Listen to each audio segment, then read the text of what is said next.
When I used to teach DUI education groups, I would ask the groups how long it would take for them to really decide that they had a serious problem and that they needed to stop using.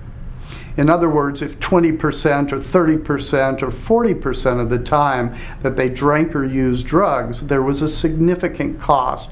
And at that point, would they then stop using? That means that 20, 30, or 40% of the time that they were using, something difficult happened, such as a blackout or DUI or a fight in a bar or something similar. Most people answered 20% as their cutoff point. Unfortunately, the reality is that it usually takes people around 70 to 80% to quit. Just think of what the codependent has to endure with somebody who is drug or alcohol addicted. The addict's life is in shambles and they're doing harm to themselves, but they also aren't going to be available for the codependent, and that codependent is going to feel tremendously ripped off. They're also not going to be able to take care of what normal, responsible adults take care of. And that means that the codependent is eventually going to start taking care of more and more of the daily chores. Pretty soon the codependent is taking care of two people and not just one. Imagine for a moment that the alcoholic has just experienced a significant cost from their usage. They've been drinking too much, have recently gotten a DUI, and are sitting in jail.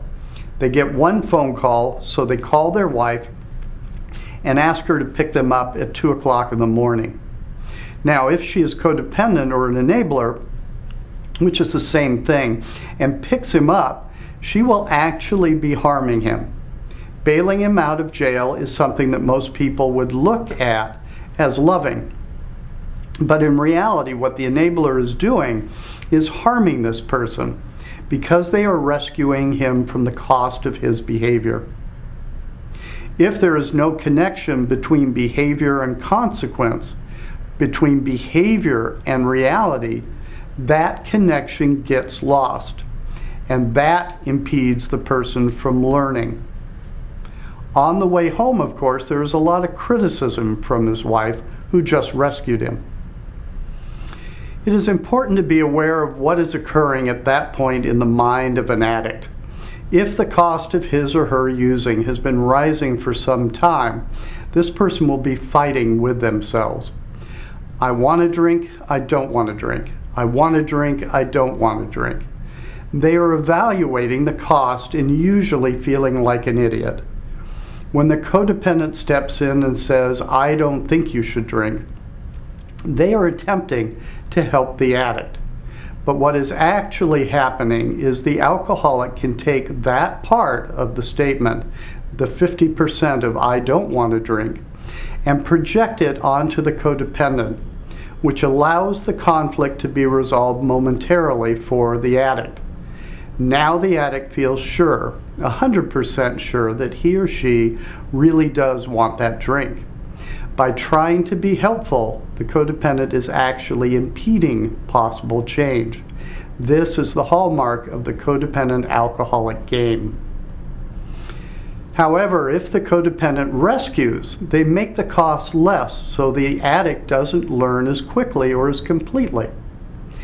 It is important to have a lot of empathy for the codependent situation, because the alcoholic is often doing things like not paying the bills or not working consistently, and this gets in the way of the codependent's life.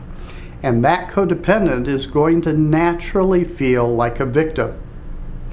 But it is also really crucial to realize that a codependent chooses to stay with the alcoholic. They could just as easily choose to be with someone else and not be with them. In that sense, the codependent is not a victim at all. They could leave the situation. What keeps them there is usually their own history and their own dependence on that particular person. So the addict is addicted to the drug, and the codependent is addicted to the addict. Neither one of these people is coming from a healthy position.